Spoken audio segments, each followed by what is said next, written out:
Good afternoon my student.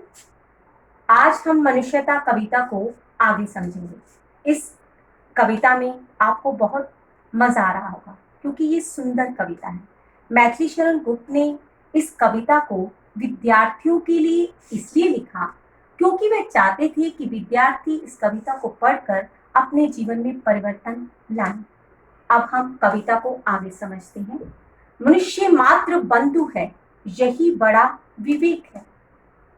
विवेक का अर्थ विवेकशील प्राणी। ये सबसे बड़ा विवेक है कि मनुष्य केवल मित्र है। अब हम इसे कैसे समझेंगे कि मनुष्य एक विवेकशील प्राणी है, इसलिए उसे सभी को अपना मित्र मानना चाहिए।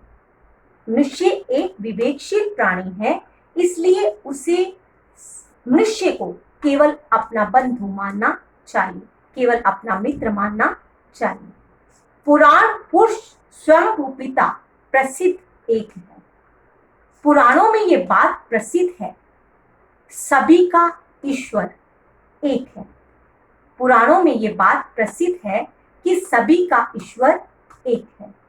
स्वयंभू, सभी का ईश्वर पिता, ईश्वर एक है। पुराणों में ये बात प्रसिद्ध है कि सभी का ईश्वर एक है।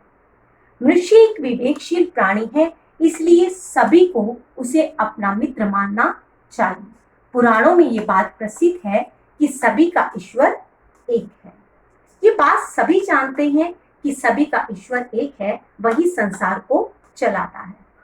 फलानुसार कर्म की अवश्य बारी भेद है।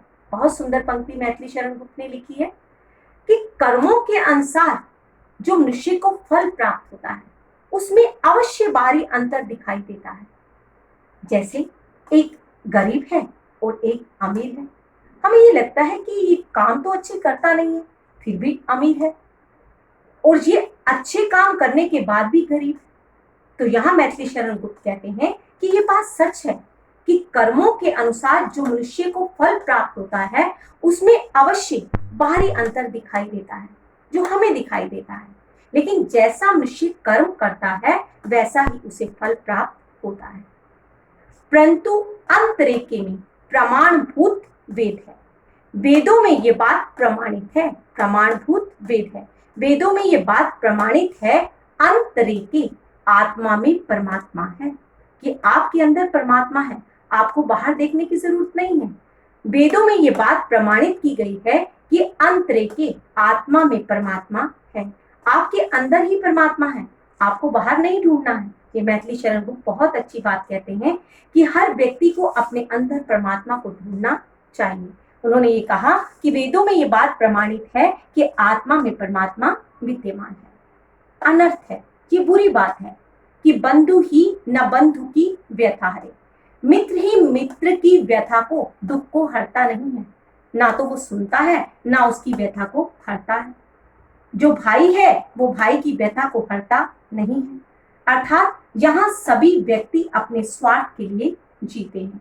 ये बहुत बुरी बात है, ये अनर्थ है, ये भारी पाप इस संसार में दिखाई देता है कि मित्र मित्र की व्यथा को नहीं हरता है। व्यथा होता है दुख, दुख को हरता नहीं है, अर्थात उसे दूर करने की कोशिश नहीं करता है। मित्र मित्र की व्यथा को नहीं हरता है, भाई भाई की व्यथा को नहीं हरता है। या बंधु का जो अर्थ है वो दो शब्दों के साथ जुड़ा गया है, एक मित्र के साथ और एक भाई के साथ। वही मनुष्य है कि जो मनुष्य के लिए मरे।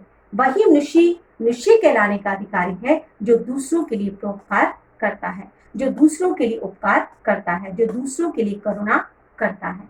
एक बार फिर समझ लेते हैं बच्चे। मनुष्य मात्र बंधु है, यही बड़ा विवेक है। मनुष्य एक विवेकशील प्राणी है, इसलिए उसे सभी को अपना मित्र मानना चाहिए। पुराणों में ये बात प्रसिद्ध है कि सभी का ईश्वर एक है। कर्मों के अनुसार जो फल प्राप्त होता है उसमें अवश्य बारी अंतर दिखाई देता है। वेदों में ये बात प्रमाणित है कि आत्मा में परमात्मा विद्यमान है, अर्थात आपके हृदय के अंदर परमात्मा है। हमें अपने हृदय के अंदर ही परमात्मा को देखना चाहिए। ये भारी पाप है, ये बुरी बात है। एक अनर्थ होता है बुरी बात, और ये होता है भारी पाप। ये भारी पाप है कि बंधु ही न बंधु की व्यथा है। मित्र मित्र की व्यथा को नहीं हरता है और भाई भाई की व्यथा को नहीं हरता है। अर्थात दुख को हरने की कोशिश नहीं करता है, अर्थात दुख को दूर करने की कोशिश नहीं करता है। वही मनुष्य कहलाने का अधिकारी है जो दूसरों के लिए परोपकार करता है। ये आपको समझ में आ गया होगा। अगर कहीं से समझ में ना आया हो तो आप मुझसे पूछ सकते हैं। Thank you very much.